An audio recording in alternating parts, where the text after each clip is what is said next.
Now we shall proceed to vote. Again, our parliamentary status, there is a pending motion to declare, to set aside the first impeachment complaint. That is Castro et al. Impeachment complaint on the ground of violation of 1-year prohibition period. The same has been seconded, the same has been objected to as well, and we shall now proceed to divide the House. Those who are in favor of the motion, please raise your right hand.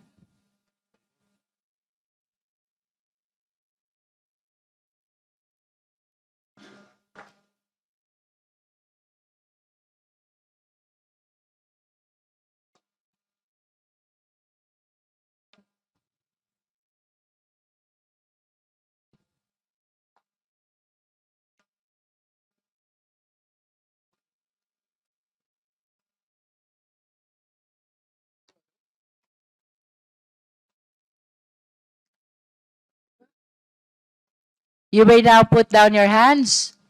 Those who are not in favor of the motion, please raise your right hand.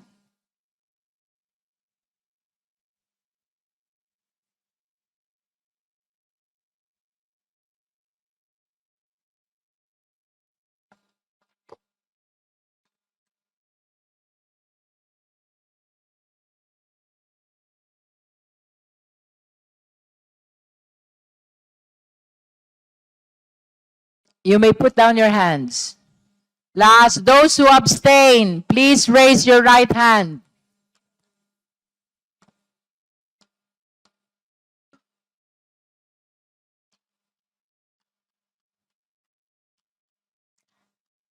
Secretariat, the result of the voting, please.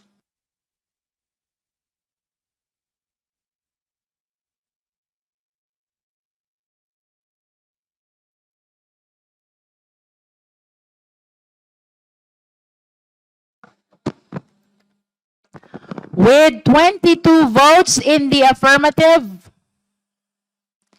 and 10 votes in the negative, with 0 abstention, the chair set aside the first impeachment complaint, the Castro et al. Impeachment complaint on the ground of violation of 1-year prohibition period. So ruled.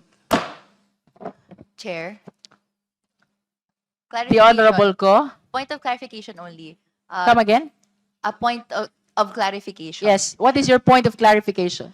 Can this representation clarify what the meaning of set aside is? Ano po ba yung parang legal effect nito dito sa buong proceedings? By set aside, it means that it will no longer be included in the proceeding of this committee.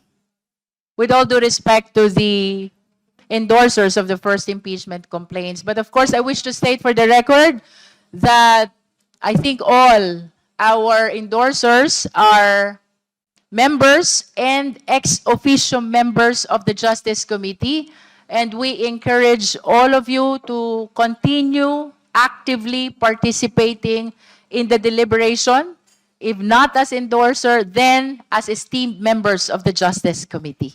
Thank you, Chair. That is for the record. We shall now proceed to our determination in form. Because of the withdrawal of the second impeachment complaint and the setting aside of the first impeachment complaint, it now appears that there are only 2 impeachment complaints, the third and the fourth. The third is the Reverend Father Sabala et al. Impeachment complaint, and the fourth is the Cabrera impeachment complaint. We are now proceeding to the determination of sufficiency in form. May we request the endorser of the third impeachment complaint to make a quick manifestation as to her position with respect to the third impeachment complaint sufficiency in form. Thank you, Madam Chair. As a quick manifestation on the issue of the determination of sufficiency in form of the third complaint that I endorsed, I strongly manifest that the verified impeachment complaint filed by Reverend Father Sabali et al. And duly endorsed with his representation is sufficient in form. In fact, more than More than sufficient inform. in form. Naniniwala po ako na dun sa Gutierrez versus House Committee on Justice, GR number 193459, February 15, 2011, ang sabi ng Supreme Court, the House has formulated determinable standards as to the form and substance of an impeachment. It further says, the impeachment rules are clear in echoing the constitutional requirements and providing that there must be a verified complaint or resolution. There is a verified complaint, duly signed and dated. It was filed through counsel or assisted by counsel, the Sapayan, Lim, Alvarez, and Ligutan, or sa legal law offices, and complainants are members of the clergy, priests, pastors, and nuns, members of the bar, and members of NGOs. They are residents of various localities in the Philippines. The complaint was filed last February 9, 2026. No issue on whether or not there is violation of the one-year bar rule because it was filed February 9 or after February 6. At nung final po nung February 9, itong third complaint, dun sa araw na yon, the first two impeachment complaints, yung second nga po ay nan-withdraw na ngayon, on February 2, were not yet included in the order of business. By February 9, 2026, only 3 session days elapsed. So, complainants filed the third impeachment complaint within the 10 session day requirement as interpreted by the Constitution. Na, it's not really the session days that we are used to adopting, but the calendar day where session is held. On February 23 po, yung pag-include sa order of business. He did so, the Speaker did so within 10 session days of the February 2 session, the February 2 session. On the same date, the House referred all the impeachment complaints to the Committee on Justice. Their referral was also well within the 3-day session day requirement under the Constitution. Verification, the requirement of verification, it squarely complies. Nakalakip sa complaint ang individual separate verifications and certifications of non-forum shopping of each of the 13 complaints. Hindi po ito joint verification but individual. Kung saan malinaw na pinahayag under oath ng mga complainants na kanilang nabasa, ang complaint at ang mga aligasyon ay totoo at wasto batay sa kanilang personal knowledge o sa authentic records. Ito ay pirmado at sinumpaan sa harap ng iba't ibang notary public dahil nga po galing sa iba-ibang lugar yung complainants. Yung endorsement, wala rin pong problema. It's here, the resolution endorsing the impeachment complaint. This is on the top of this of the complaint with its annexes. So kung ang tanong ay nasunod ba ng complaint na ito, mga formal requirements, alinsunod naman sa Constitution at sa rules, ang sagot po ay oo. Thank you very much. Thank you, Honorable De Lima. Now we're opening the floor for comments and manifestation of the Justice members. Madam Chair. The Honorable Ann Matibag. Madam Chair, I would like to agree with our Honorable Senator Leila De Lima that the third Congresswoman po. complainant is signed and verified by the complainant, Reverend Father Joel Sabale et al. And attached to the complaint, Madam Chair, are the verifications of the complainant. All right. Any other member who wishes to manifest or comment as to the sufficiency in form of the third impeachment complaint, that is Abalia et al. Impeachment complaint? Madam Chair. The Honorable Franz Legaspi. Thank you, Madam Chair. Just a quick manifestation as well, just to support my colleague, Kong Ann Matibag, and of course to Kong Laila. I think it's quite clear to everyone here that the form is sufficient in the sense that it complied with the verification requirement, it complied with the rules that we have, specifically Section 3 of Rule 2 of the impeachment proceedings. Particularly upon reviewing the complaint earlier, it's clear it fulfilled the requisites, basically that the affiants are the complainants, the affiants had read and understood the complaint, that more importantly, that they are based on the true and personal knowledge or authentic records and documents. So aside from that, I also like to highlight that there's compliance by the clergy and the other people's organizations here, and that this complaint clearly, as mentioned by Kong Laila earlier, was properly endorsed by her office via a resolution as well. So thank you, Madam Chair. Thank you, Honorable Legaspi. Any other member? Honorable Madam Chair. Chua? Thank you, Madam Chair. Madam Chair, I would like to share the observation of the endorser, the Honorable Laila de Lima, that the third impeachment complaint has faithfully complied with the Supreme Court's ruling and the pronouncement on impeachment. I totally agree that it is within the period as provided, and in fact, it was filed on February 9. It was included in the order of business on February 23, and on the same day, it was also referred to the Committee on Justice within the time frame as provided by the Constitution, by the rules, and by the Supreme Court's decision. Thus, it is my view that the third impeachment complaint complies with the jurisdictional requirement when it comes to the issue on one-year bar rule. And hence, it is timely filed.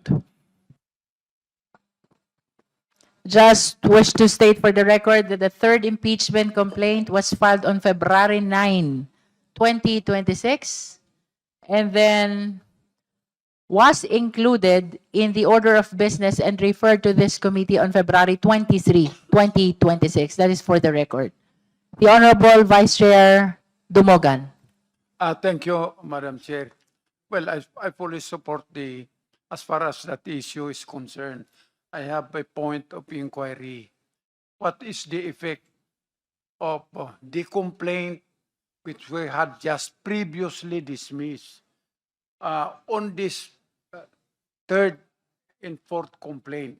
Look, we said that's the decision of this committee. It was filed within the prohibitive period of 1 year, but it was referred to by this committee, and this committee had decided that it was within the 1 year bar rule, so we did not consider it. What will be its effect? Will it bar this third and fourth complaint? The Honorable Dumogan, I understand that the issue with respect to the first impeachment complaint has been resolved already. Yes. And what is the effect of the decision of this committee not to consider it? Because it is within. The only consequence of that ruling, Honorable Vice Chair, is for us to be able to proceed with the third and fourth impeachment, and we will not be including anymore in our deliberation the first impeachment complaint. That is the consequence of the ruling of the motion. I am worried on that ruling. Anyway, it's my view. I'm really worried on that ruling. Thank Madam you. Chair, The Honorable Dilima. just to add a point, whether it was the earlier period, which is January 14. January 14 or 21, because 21 is a referral to the committee, or the February 6, which is the one stated in the main decision, this does not violate, the third complaint did not at all, or does not violate the 1 year bar rule, since yung pinakauna na mga na-file was February 2.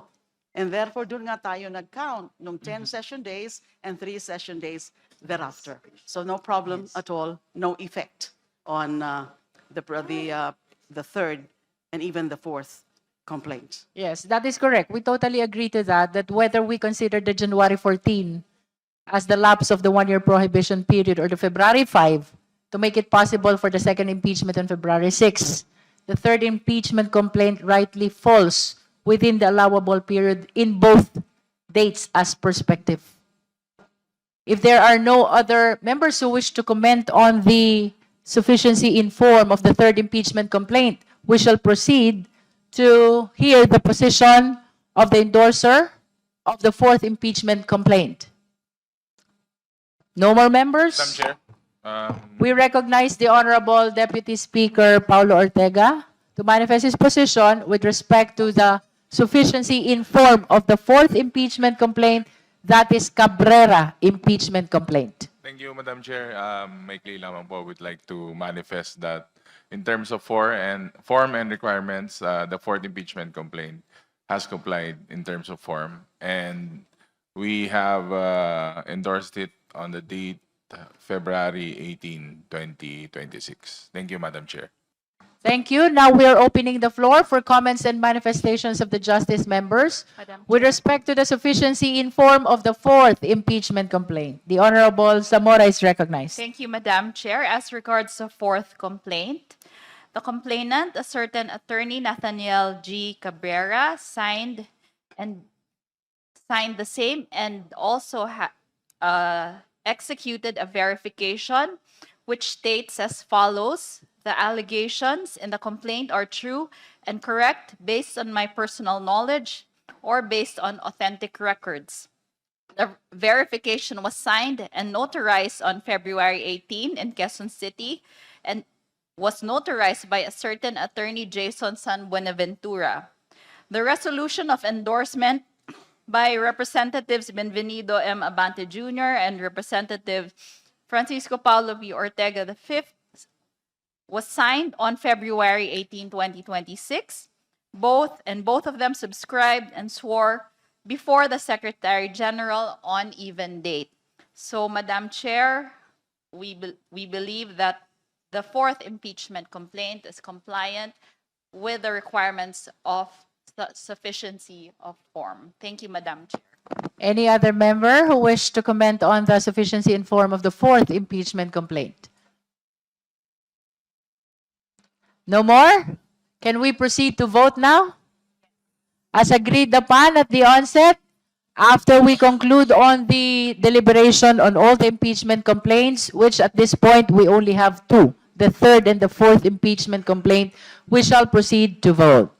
The chair is now ready to hear the motion with respect to the sufficiency or insufficiency in form of the third impeachment complaint. Madam Chair. The Honorable Zamora. Madam Chair, I move to declare the third impeachment complaint as sufficient in form.